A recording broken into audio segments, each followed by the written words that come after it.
আসসালামু আলাইকুম। Technique easy এডুকেশনের পক্ষ থেকে নবম দশম শ্রেণীর শিক্ষার্থীদের জানাচ্ছি শুভেচ্ছা। টেকনিক ইজি এডুকেশন তোমাদের জন্য নিয়ে এসেছে ইজি বায়োলজি এই বইটি, যার একটি পার্ট হচ্ছে প্রিভিয়াস বোর্ডে আসা কিছু অনুধাবনমূলক প্রশ্ন নিয়ে আলোচনা করা। এই যে দেখো, অনুধাবনমূলক যে প্রশ্নগুলা, এগুলো কিন্তু তোমার 2 নম্বরের জন্য বরাদ্দ। এই প্রশ্নগুলো তোমার সংক্ষিপ্ত প্রশ্নের জন্য যেরকম ইম্পর্টেন্ট, আবার সৃজনশীলে যে খ নাম্বার প্রশ্নটা আছে আমরা জানি সেখানেও 2 নম্বর বরাদ্দ। তাহলে দেখো, তুমি এই যে প্রশ্নগুলো পড়ার মাধ্যমে কিন্তু সংক্ষিপ্ত প্রশ্ন আর সৃজনশীলের খ নাম্বার প্রশ্ন একসাথে দুইটাই আয়ত্ত করতে পারতেছো। এখন তোমাদের জন্য আমরা বিগত সালগুলোতে আসা অথবা আমাদের কাছে গুরুত্বপূর্ণ মনে হয়েছে এরকম কতগুলো অনুধাবনমূলক প্রশ্ন একসাথে নিয়ে গুছিয়ে রেখেছি, যেটা তুমি এই প্রশ্নগুলার পাশে বোর্ড অ্যানালাইসিস করে থাকা অংশটার দিকে তাকালেই বুঝতে পারবে যে এই প্রশ্নটা কতবার বোর্ডে রিপিট এসেছে, এই প্রশ্নটা যার জন্য তোমার জন্য কতটা ইম্পর্টেন্ট এটা তুমি বুঝতে পারবে। এছাড়াও আমাদের এই বইটাতে এরকম অনুধাবনমূলক অংশ ছাড়াও প্রিভিয়াস বোর্ড প্রশ্নগুলো অ্যানালাইসিস করে দেওয়া আছে, তোমার জন্য অনুশীলনের প্রশ্নগুলো সমাধান করে দেওয়া আছে, বেসিক আছে, এমসিকিউ প্রশ্নের সমাধান করে দেওয়া আছে। এগুলো ছাড়াও রোড টু মিশন 100 এবং রোড টু মিশন সাইক্লোনের মতো সাজেশনগুলো রয়েছে, যা তোমার বায়োলজির প্রস্তুতিটাকে আরেকটু জোরদার করবে বলে আমি মনে করি।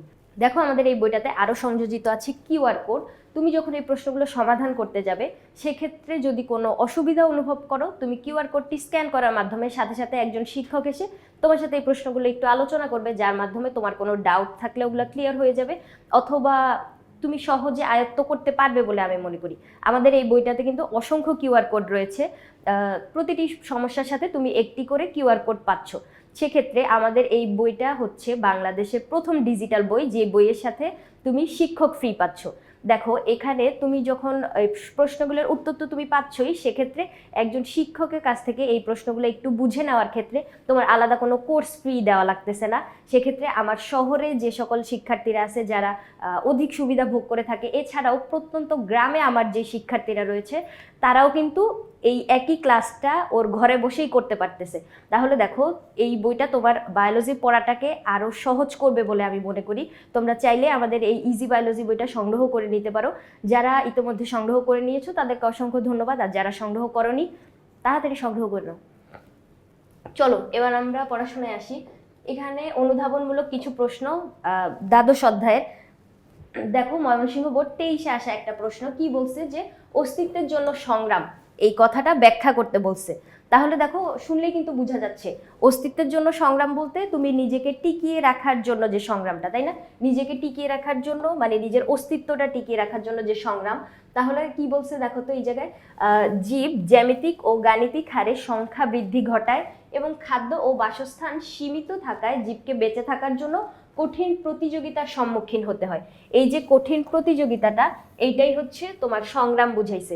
এখন কি জন্য সংগ্রাম করতেছে? নিজেকে টিকিয়ে রাখার জন্য। কি জন্য? এই যে খাদ্য আর বাসস্থানের জন্য যেহেতু তুমি সংগ্রাম করতেছো, খাদ্য আর বাসস্থান তার মানে তোমার নিজের অস্তিত্বটাকে টিকিয়ে রাখার জন্য কিন্তু এই যে খাদ্য বাসস্থান এগুলো গুরুত্বপূর্ণ এক উপাদান।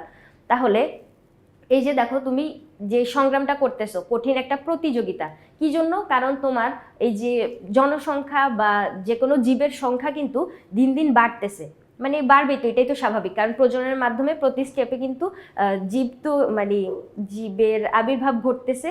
কিন্তু ওই যে জীব যতগুলো না জন্মগ্রহণ করে, মৃত্যু কিন্তু তার চেয়ে কম। সেক্ষেত্রে আমরা বুঝতেই পারতেছি যে জীবের সংখ্যা বা মানে মানে জনসংখ্যা যদি বলি তাহলে ওইটা হচ্ছে বৃদ্ধি পাচ্ছে।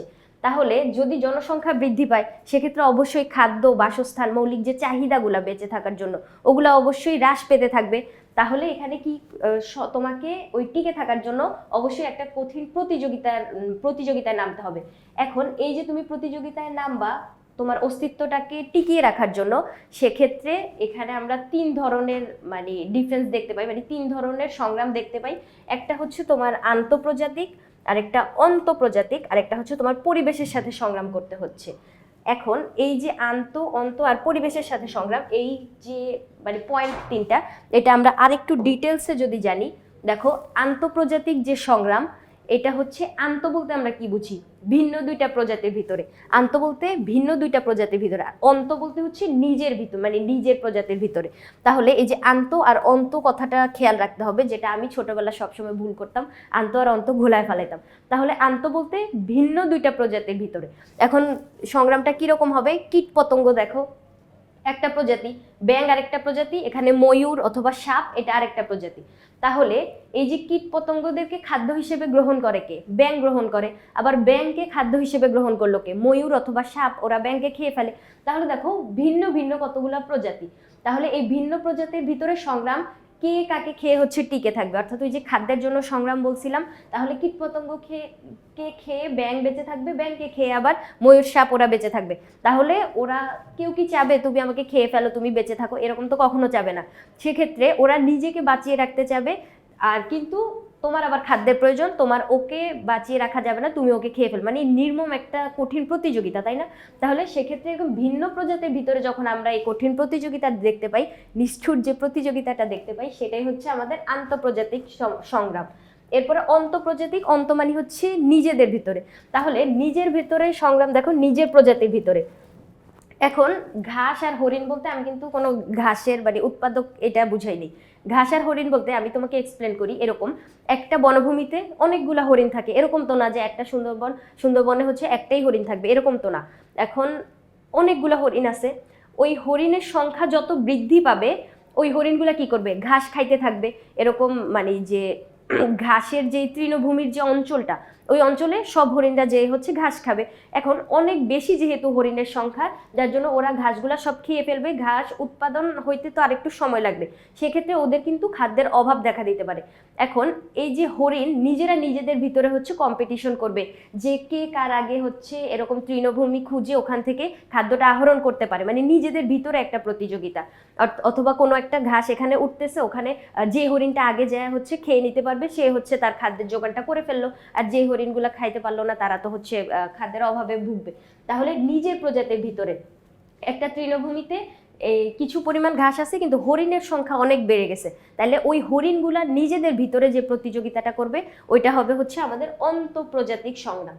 এরপরে পরিবেশের সাথে সংগ্রাম, তুমি বুঝতেই পারতেছো পরিবেশে প্রতিকূল পরিবেশ, অনেক অনুকূল পরিবেশ হইলে তো হইতোই, তাহলে তো তুমি মানে সুন্দরভাবেই বেঁচে থাকতে পারতেছো। কিন্তু প্রতিকূল পরিবেশে অর্থাৎ যেই পরিবেশটা তোমার জন্য সুইটেবল না, যেমন ঝড় বৃষ্টি যদি হয়, ঝড় ঝঞ্ঝা, বন্যা, খরা, তবে ভূমিকম্প, অগ্নুৎপাত, বালি ঝড়, যে কোনো ধরনের প্রতিকূল পরিবেশে ওইখানেও তোমাকে অবশ্যই সংগ্রাম করে টিকে থাকতে হবে। তোমাকে বলতে এই যে মানে বাইরে যে জীবগুলো অবস্থান করতেছে, কোনো একটা জঙ্গলে যদি এরকম অগ্নুৎপাত ঘটে, অর্থাৎ ওই যে মানে আগুন যদি ছড়ায় যায় জ্বালামুখী থেকে, সেক্ষেত্রে ওই যে জীবগুলা ওখানে যারা বসবাস করবে, বন্য প্রাণীগুলা, ওদের কিন্তু নিজেদেরকে টিকিয়ে রাখার জন্য একটা ওই সময়টাতে একটা কঠিন সংগ্রামে লিপ্ত হইতে হবে। তাহলে যারা এরকম সংগ্রাম করে টিকে থাকতে পারবে তারা তো বেঁচেই গেল, আর যারা হচ্ছে পারলো না তারা তো বিলুপ্ত হয়ে যাবে। তাহলে এরকম যে পরিবেশের সাথে সংগ্রাম, এক্ষেত্রে আমরা উদাহরণ হিসেবে বলতে পারি কোয়েল পাখি। এরকম উত্তর আর মধ্য আমেরিকার যে কোয়েল পাখিগুলো আছে ওরা হচ্ছে প্রচণ্ড শীতে টিকে থাকতে পারে না, যার জন্য ওই কোয়েল পাখিগুলো বিলুপ্ত হয়ে যায়। তাহলে দেখো আমরা এই যে তিনটা সংগ্রামের মানে সংগ্রামকে তিনটা ভাগে যে ভাগ করছি, এটা হচ্ছে আমরা ডিটেলসে পড়ে ফেললাম। চলো এরপরে যাই, ব্যাঙ আর পতঙ্গের মধ্যে জীবন সংগ্রাম। ব্যাঙ আর পতঙ্গের মধ্যে অথবা সাপ ও ব্যাঙের মধ্যে কোন ধরনের সংগ্রাম সংগঠিত হয়, অথবা এই প্রশ্নটাই মানে আমাদের কনসেপ্ট একই, কিন্তু এই প্রশ্নটা অনেকবার বোর্ডে এরকম ঘুরায় পেঁচায় আসছে, এজন্য আমরা সবগুলা প্রশ্ন তোমাদের জন্য এখানে একসাথ করছি, যাতে তুমি সবগুলা প্রশ্ন একসাথে পড়ে ওইটা হচ্ছে একটু কোরিলেট করতে পারো। তাহলে দেখো ব্যাঙ আর পতঙ্গের ভিতর হইলো, সাপ আর ব্যাঙের ভিতরে হইলো। এরপরে আবার বললো যে আন্তঃপ্রজাতিক সংগ্রাম কিভাবে ঘটে, এই যে ওদের ভিতরে কিন্তু আন্তঃপ্রজাতিক সংগ্রাম ঘটে। কি জন্য? দেখো ব্যাঙ একটা প্রজাতি, পতঙ্গ আরেকটা প্রজাতি। আমি একটু আগেই কিন্তু বলছি যে ভিন্ন দুইটা প্রজাতি যদি হয় সেক্ষেত্রে আমাদের আন্তঃপ্রজাতিক সংগ্রাম হবে, তাই না? তাহলে এই যে আন্তঃপ্রজাতিক সংগ্রাম কিভাবে ঘটে ব্যাখ্যা করো, এই যে এই কনসেপ্টটাই কিন্তু মানে এই উত্তরটাই কিন্তু তুমি যদি এখানে লিখে দাও তাহলে হচ্ছে সঠিক। এরপরে আন্তঃপ্রজাতিক সংগ্রাম বলতে কি বুঝায়, এরকম এই প্রশ্নগুলা বারবার বোর্ডে আসছে, দেখো একটু ঘুরায় পেঁচায়।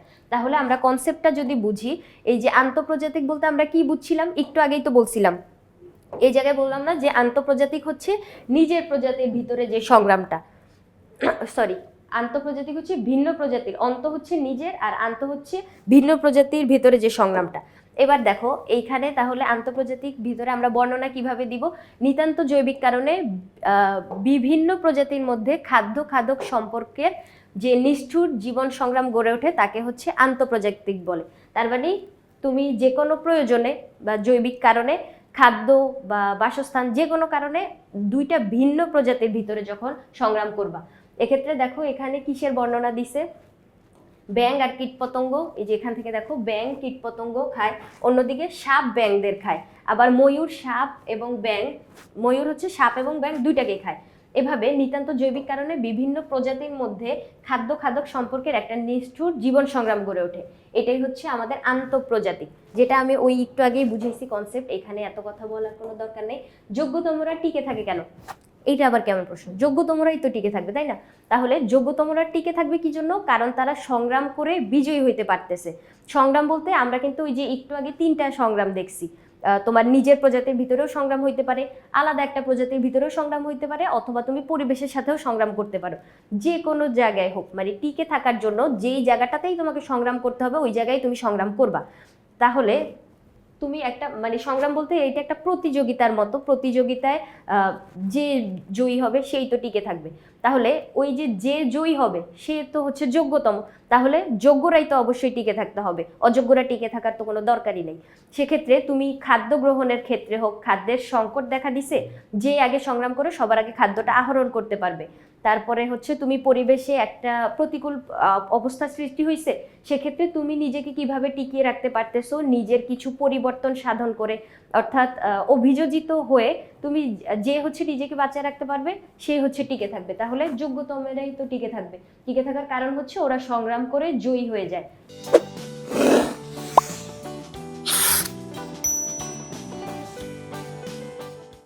এরপর প্রশ্নটা কি বলছে দেখো তো, পৃথিবী থেকে ডাইনোসর লোপ পেয়েছে কিন্তু তেলাপোকা টিকে আছে, এটার কারণ কি?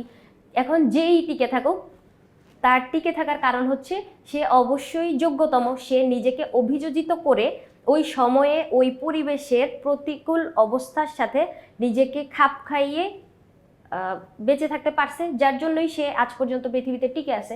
তাহলে দেখো ডাইনোসর আর তেলাপোকা কিন্তু একই সময়ে মানে উদ্ভব হয়েছিল, কিন্তু ওই যে ডাইনোসর ও কিন্তু পৃথিবীতে এখন নাই, কিন্তু তেলাপোকা এখনো আছে।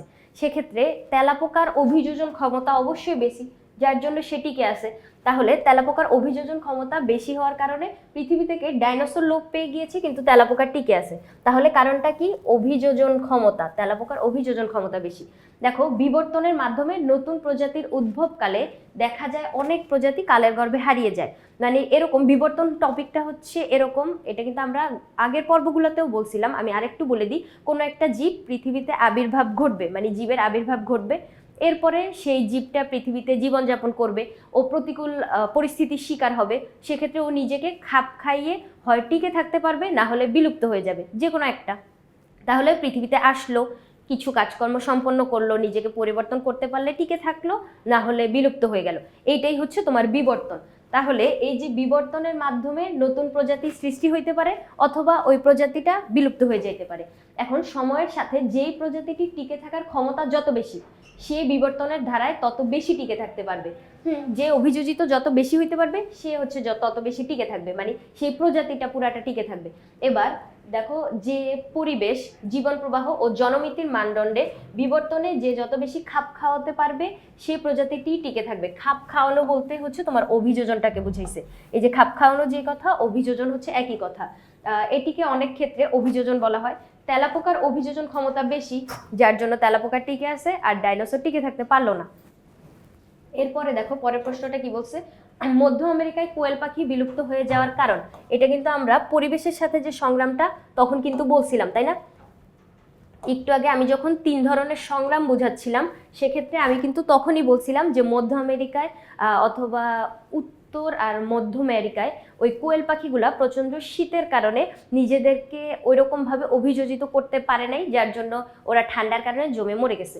এখন এই যে মধ্য আমেরিকায় কোয়েল পাখি বিলুপ্ত হয়ে গেছে, মানে ওরা সবাই কেউই হচ্ছে, মানে ওই প্রজাতিটা, কোয়েল পাখির ওই প্রজাতিটা কেউই হচ্ছে নিজেদেরকে ওই তাপমাত্রার সাথে খাপ খাইয়ে নিতে পারে নাই, যার জন্য ওরা বিলুপ্ত হয়ে গেছে। এখন দেখো এইটা কনসেপ্টটা হচ্ছে মেইনলি তোমার পরিবেশের সাথে সংগ্রাম। যেটা পরিবেশের সাথে সংগ্রামে আমরা আরো কি কি বলছিলাম, এইখানে তুমি হচ্ছে মধ্য আমেরিকায় ওই কোয়েল পাখিগুলো শীতের সাথে মরছে, তার মানে তাপমাত্রার সাথে ওদের সম্পর্ক।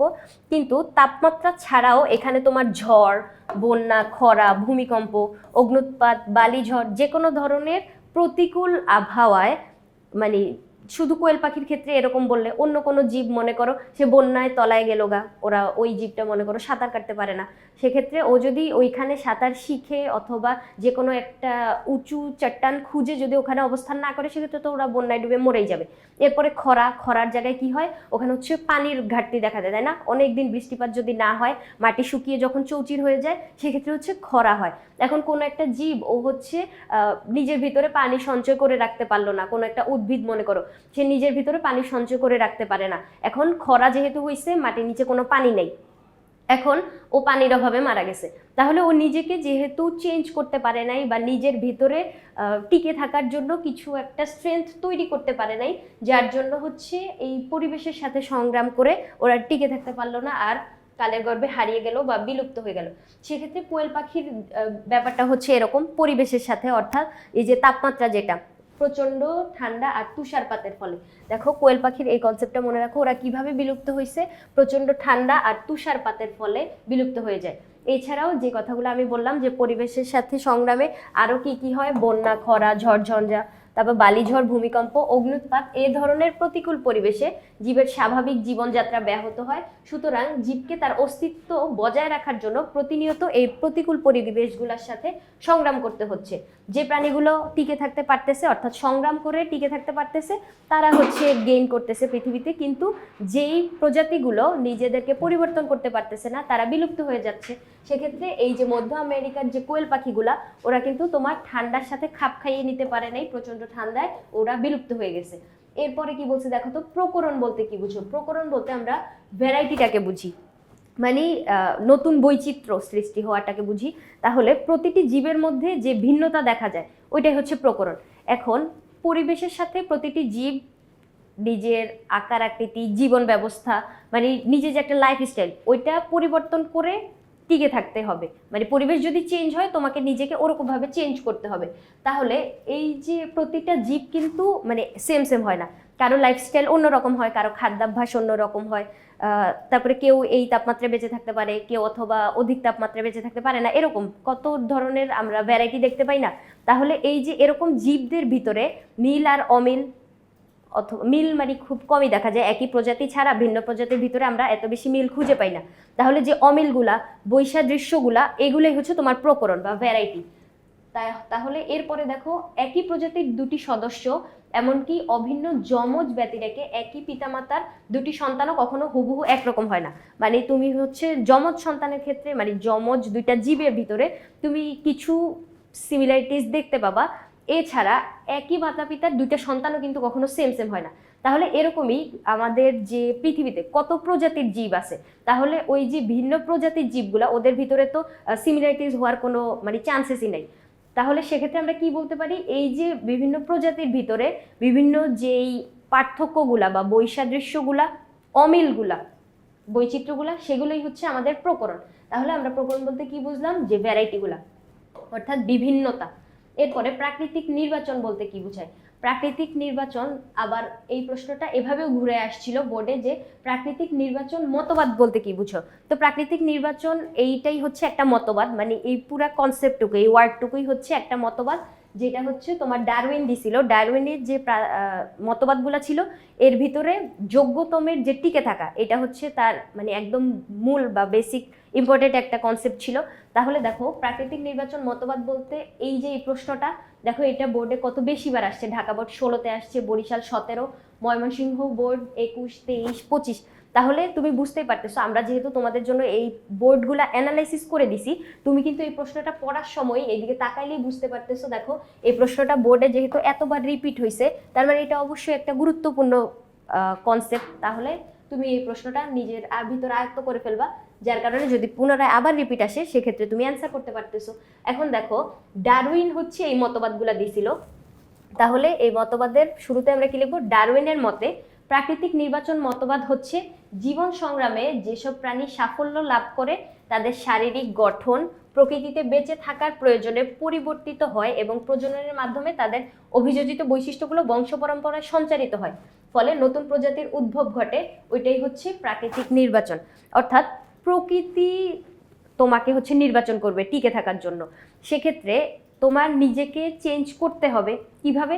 তুমি হচ্ছে এই যে মানে প্রাকৃতিক পরিবেশ যখন চেঞ্জ হবে, সেক্ষেত্রে তুমিও নিজেকে ওই সংগ্রামের সাথে তাল মিলিয়ে নিজেকে পরিবর্তন করতে হবে।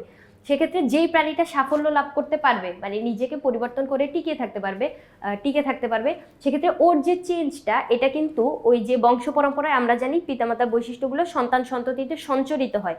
এখন ওই বৈশিষ্ট্যগুলো কিন্তু মানে অভিযোজিত যে বৈশিষ্ট্যগুলা, এটা কিন্তু তোমার বংশ পরম্পরায় এক প্রজন্ম থেকে পরবর্তী প্রজন্মে চলে যাবে। সেক্ষেত্রে এই প্রজননের মাধ্যমে এই বৈশিষ্ট্যটা তোমার কিন্তু মানে অনেক দীর্ঘ সময়ব্যাপী হচ্ছে আমরা দেখতে পাবো। যেরকম জিরাফের কথা যদি বলি, জিরাফের গলা কিন্তু অতীতে এত বেশি লম্বা ছিল না।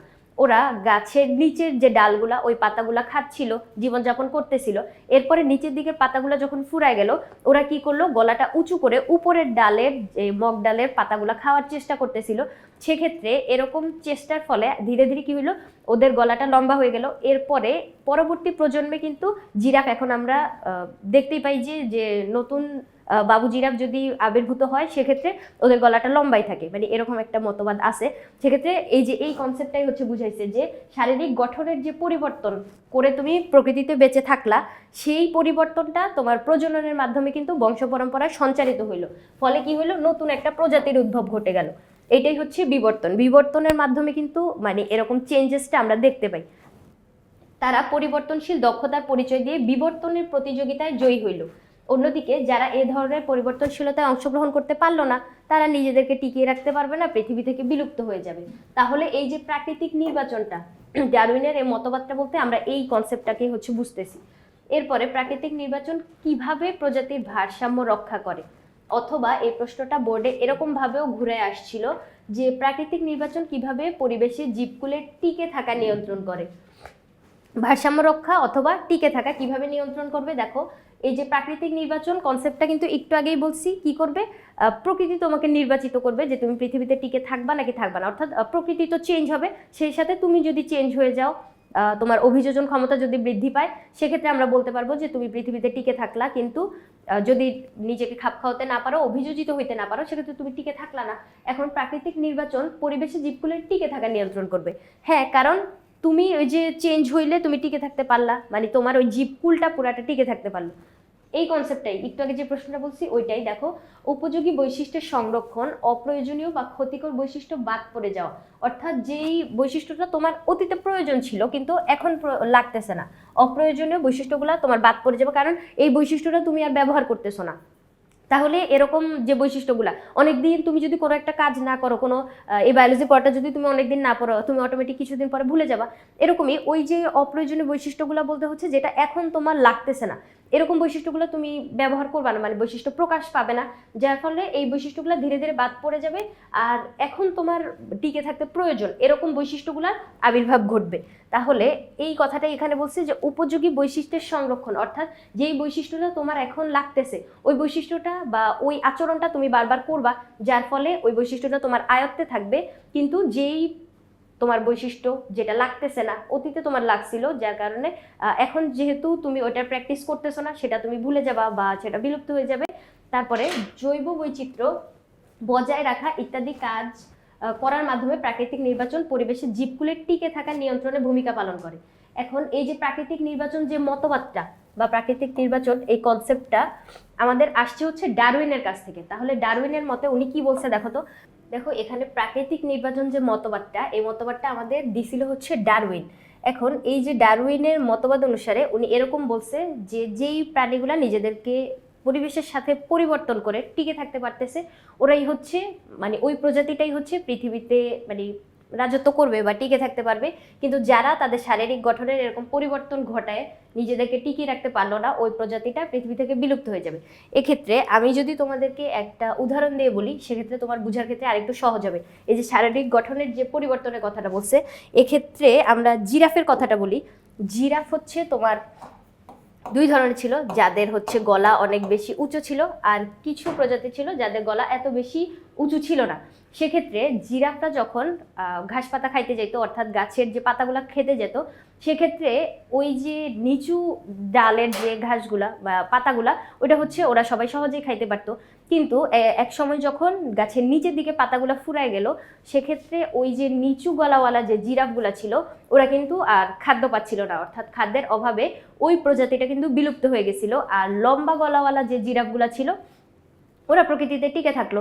তাহলে এই যে তোমার উঁচু গলাওয়ালা জিরাফের যে বৈশিষ্ট্যটা, এই জিরাফগুলা তারপরে এখন হচ্ছে পৃথিবীতে টিকে থাকলো। আর ওর বংশ পরম্পরা ওরা কি করলো, এই যে বৈশিষ্ট্যওয়ালা অর্থাৎ উঁচু গলাওয়ালা যে জিরাফগুলা, এই জিরাফ কিন্তু আমরা এখন বর্তমানে সব জায়গায় দেখতে পাচ্ছি, কারণ নিচু গলা ছোট গলাওয়ালা যে জিরাফগুলো ছিল ওরা হচ্ছে বিলুপ্ত হয়ে গেছে।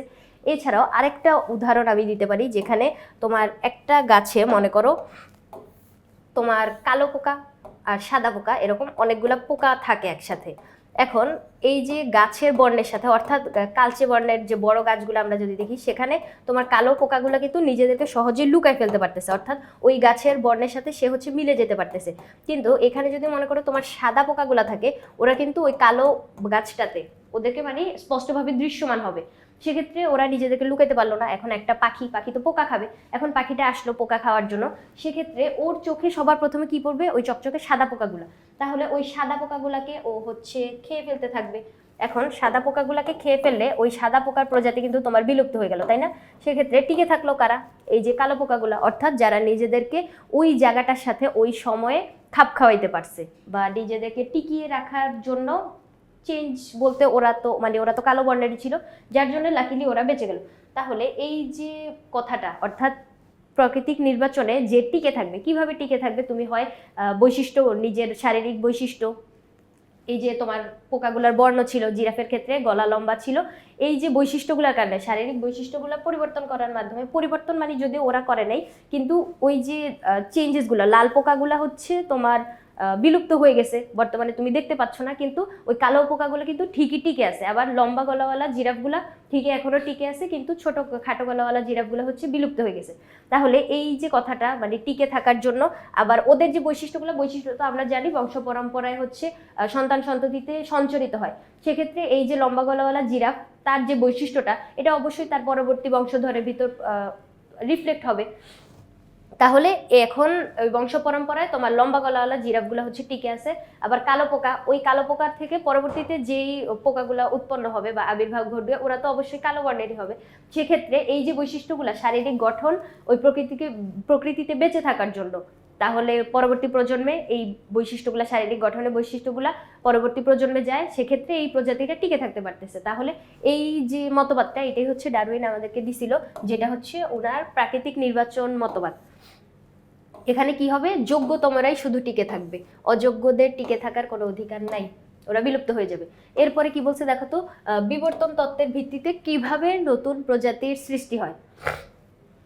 এখন নতুন প্রজাতির সৃষ্টি হবে বিবর্তন তত্ত্বের ভিত্তিতে। বিবর্তন কনসেপ্টটা কি ছিল, এটা কিন্তু আমরা একটু আগেও মানে বারবার এই কনসেপ্টটা আসতেছে আমাদের এই পার্টটাতে। বিবর্তন হচ্ছে তোমার দীর্ঘ সময়ব্যাপী কোনো একটা জীব পৃথিবীতে আবির্ভাব ঘটলো, ওই জীবটা পৃথিবীতে জীবন সংগ্রাম করলো ওর খাদ্যের জন্য, বাসস্থানের জন্য, নিজের প্রজাতির ভিতরে অথবা অন্য প্রজাতির ভিতরে অথবা পরিবেশের সাথে, যে কোনো জায়গায় হোক ও হচ্ছে সংগ্রামগুলো করলো। সংগ্রাম করে যদি তুমি টিকে থাকতে পারো, তাই তুমি গেইন করলা, তুমি পৃথিবীতে স্থিতিশীলতা অর্জন করলা, বা ও তোমার প্রজাতিটা পৃথিবীতে টিকে থাকতে পারলো। আর যদি তুমি সংগ্রাম করে মানে জয়ী হইতে না পারো, সেক্ষেত্রে তুমি বিলুপ্ত হয়ে যাবা। এখন এই যে বিবর্তনটা, অর্থাৎ সময়ের সাথে সাথে নিজেকে পরিবর্তন করে, তুমি যেহেতু পরিবর্তন হইতে পারছো, তাহলে তোমার ওই বৈশিষ্ট্য কিন্তু তোমার পরবর্তী প্রজন্মে যাচ্ছে।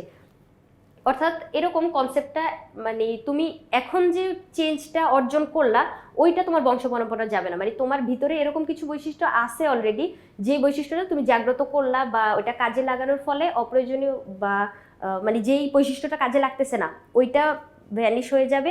আর নতুন বৈশিষ্ট্যটা বা ভিতরে থাকা এরকম বৈশিষ্ট্য যেটা তুমি জাগ্রত করলা, ওই বৈশিষ্ট্যটা হচ্ছে তোমার মানে ব্যবহার করতে করতে এইটা হচ্ছে দৃশ্যমান হইল। সেক্ষেত্রে এই যে বিবর্তন তত্ত্বের ভিত্তিতে নতুন প্রজাতি টিকে থাকবে কিভাবে, মূল প্রজাতি থেকে পৃথক হয়ে যাওয়ার ফলে। মানে তোমার একটা প্রজাতি আছে, তুমি এরকম চেঞ্জেসগুলো অর্জন করলা যার মাধ্যমে তুমি অন্য একটা প্রজাতিতে পরিণত হইলা। এক্ষেত্রে সংকরায়নও ঘটতে পারে, মানে সংকরায়ন বলতে হচ্ছে মিক্স আপ, যে কোনো দুইটা জীবের ভিতরে যদি, দুইটা জীব বলতে দুইটা প্রজাতির ভিতরে যদি কখনো এরকম প্রজনন সম্পন্ন হয়, সেক্ষেত্রে আমরা একদম ভিন্ন একটা ভ্যারাইটি দেখতে পাই, অন্য একটা জীবের অন্যরকম একটা জীবের আবির্ভাব দেখতে পাই। এরপরে সংকরায়ন বা প্রজাতিতে কোষ বিভাজনের সময় ঘটনাক্রমে কোষের ক্রোমোজোম সংখ্যা যদি বৃদ্ধি পেয়ে যায়, আমরা জানি নতুন প্রজাতি সৃষ্টি হওয়ার আরেকটা কারণ হচ্ছে ক্রোমোজোম সংখ্যার তারতম্য। আমরা তৃতীয় অধ্যায়ে যখন মিওসিস বিভাজন পড়ছিলাম, ওই মিওসিস বিভাজনের সময়ও কিন্তু বলছিলাম যে মিওসিস যদি না ঘটে সেক্ষেত্রে কি হবে, তোমার ক্রোমোজোম সংখ্যা বৃদ্ধি পাবে। ক্রোমোজোম সংখ্যার যদি তারতম্য ঘটে তাহলে নতুন একটা প্রজাতির আবির্ভাব ঘটে। এই কথাটাই বলছে যে দেখো, কোষে ক্রোমোজোমের যদি সংখ্যা বৃদ্ধি ঘটে, ক্রোমোজোমের সংখ্যা বৃদ্ধি তখনই ঘটবে যখন তোমার মিওসিস কোষ বিভাজনটা সঠিকভাবে হবে না। তাহলে মিওসিস কোষ বিভাজন যদি না হয় সেক্ষেত্রে কি হবে, নতুন প্রজাতির আবির্ভাব ঘটবে, অর্থাৎ ক্রোমোজোম সংখ্যা বৃদ্ধি পেলে নতুন প্রজাতি তৈরি হয়। তাহলে ওই নতুন প্রজাতিটার ভিতরে নতুন বৈশিষ্ট্য থাকবে, তাহলে ওইটা আমরা একটা চেঞ্জ বলতে পারি, মানে বিবর্তনের একটা কারণ বলতে পারি। সেক্ষেত্রে এই তিনটা কারণই হচ্ছে আমরা দেখতে পাই। দেখো এখানে কি বলছে, নতুন প্রজাতি সৃষ্টি হতে পারে কিভাবে, মূল প্রজাতি থেকে পৃথক হয়ে যাওয়ার মাধ্যমে, সংকরায়নের মাধ্যমে, অথবা ওই যে মিওসিস যদি না ঘটে সেক্ষেত্রে আমরা নতুন প্রজাতি দেখতে পাই। এখন বিবর্তন বলতেই হচ্ছে আমাদের এরকম একটা প্রজাতির বিলুপ্ত হয়ে মানে নতুন একটা প্রজাতি, মানে খাপ খাওয়ানোর জন্য নতুন বৈশিষ্ট্যের কারণে নতুন একটা কিছু সৃষ্টি হওয়া, ওইটাই হচ্ছে যেহেতু তোমার বিবর্তন, তাহলে এগুলো আমরা কারণ হিসেবে বলতে পারি। এবার অভিযোজন বলতে কি বোঝায়? অভিযোজন বলতে আমরা খাপ খাওয়ানোটাকে বুঝাই। অভিযোজন বলতে প্রতিকূল পরিবেশের সাথে, বা প্রাকৃতিক পরিবেশ তো চেঞ্জেবল আমরা জানি, ওই চেঞ্জেসের সাথে তুমি যখন নিজেকে চেঞ্জ করে খাপ খাওয়াইতে পারবা, ওইটাই হচ্ছে তোমার অভিযোজন। এখন এখানে কি বলছে দেখো তো, সময়ের সাথে যে প্রজাতিটির টিকে থাকার ক্ষমতা যত বেশি, সেই প্রজাতির অভিব্যক্তির আবর্তনে তত বেশি দিন টিকে থাকতে পারবে। অর্থাৎ যে পরিবেশ, জীবন প্রবাহ, জনমিতির মানদণ্ডে অভিব্যক্তিতে যে যত বেশি খাপ খাওয়াতে পারবে সেই প্রজাতি তত বেশি টিকে থাকতে পারবে। তাহলে খাপ খাওয়াতে পারতে হবে, পরিবেশের সাথে নিজেকে খাপ খাওয়ানোর যে প্রক্রিয়াটা, এটাই হচ্ছে তোমার অভিযোজন। তাহলে অভিযোজন বলতে আমরা কি বুঝলাম, প্রতিকূল পরিবেশের সাথে। প্রতিকূল পরিবেশ বলতে তুমি এখানে বসবাস করতেছো, এখানে তুমি যথেষ্ট পরিমাণে খাবার পাচ্ছ, তুমি এই তাপমাত্রার সাথেও সুন্দরভাবে মিলিয়ে নিতে পারতেছো, তারপরে এখানে হচ্ছে তোমার কোনো বন্যা খরা এগুলোও তুমি পাচ্ছ না, তাহলে তুমি তো অভিযোজিত হবা না, তুমি যেমন আছো তেমনই থাকবা। কিন্তু তাহলে আমরা বুঝতে পারতেছি অভিযোজন কখন ঘটাতে হবে, যখন হচ্ছে আমাদের পরিবেশটা কি হবে, প্রতিকূল হবে। তাহলে প্রতিকূল পরিবেশ, দেখো পরিবেশটা প্রতিকূল যদি হয়, অর্থাৎ তুমি এখন টিকে থাকতে পারতেছো না, খাবার পাচ্ছ না, নির্দিষ্ট মানে সঠিক একটা তাপমাত্রা পাচ্ছ না, সেক্ষেত্রে তুমি নিজেকে পরিবর্তন করবা। হয় তুমি এই জায়গাটা ত্যাগ করে অন্য একটা জায়গায় যাবা যেখানে তুমি হচ্ছে মানে তোমার মতো করে এই উপাদান মানে বেঁচে থাকার প্রয়োজনীয় উপাদানগুলো পাচ্ছ, সেই জায়গায় হয় মানে রিপ্লেস হয়ে যাবা, অথবা তুমি নিজেকে এখানে যদি থাকতে চাও নিজেকে এরকমভাবে চেঞ্জ করবা। তাহলে এই যে চেঞ্জ করে খাপ খাইয়ে নেওয়ার বা মানিয়ে নেওয়ার যে প্রক্রিয়াটা, এটাই হচ্ছে অভিযোজন। তাহলে এই দেখো একটা পাঠে বা এই যে আমরা যেই প্রশ্নগুলো এই পর্বটাতে সমাধান করলাম, এখানে কিন্তু সবগুলা কনসেপ্টই হচ্ছে প্রায় সেম, মানে সিমিলার দেখেই আমরা এখানে একসাথে হচ্ছে ইনক্লুড করছি। এখন এই যে প্রশ্নগুলো আমরা সমাধান করলাম, আমি তোমাদেরকে মানে প্রশ্নের চাওয়া উত্তরগুলোর সাথেও আরও কিছু এক্সট্রা ইনফরমেশন তোমাদেরকে জানাইছি, যার কারণ হচ্ছে যদি প্রশ্নটা আরেকটু ঘুরায় পেঁচায় দেয় যাতে তোমরা ঘাবড়ে না যাও, উত্তরটা করতে পারো, এবং এক্সট্রা ইনফরমেশন জেনে রাখলে এটা তোমার জন্যই বেনিফিট হবে বলে আমি মনে করি। এখন এই যে প্রশ্নগুলো আমরা সমাধান করলাম, এটা কিন্তু তোমার এক ঢিলে কিন্তু আমরা দুই পাখি মেরে ফেললাম। কিভাবে? তুমি সংক্ষিপ্তও এইটার সাথে কমন পেয়ে যাবা, অথবা সৃজনশীলের খ নাম্বারেও তুমি হচ্ছে কমন পাচ্ছ। সেক্ষেত্রে আমাদের এই পর্বটা তোমার জন্য উপকারী হবে বলে আমি মনে করতেছি। আমাদের এই বইটাতে কিন্তু তোমার জন্য এরকম কনসেপ্ট অনুযায়ী বা টাইপ অনুযায়ী সবগুলো প্রশ্ন একসাথে সাজিয়ে দেওয়া আছে। তোমরা চাইলে কিন্তু আমাদের এই ইজি বায়োলজি বইটা সংগ্রহ করে নিতে পারো। আজকের পর্ব এই পর্যন্তই, পরবর্তী পর্ব দেখার আমন্ত্রণ রইল। ধন্যবাদ সবাইকে।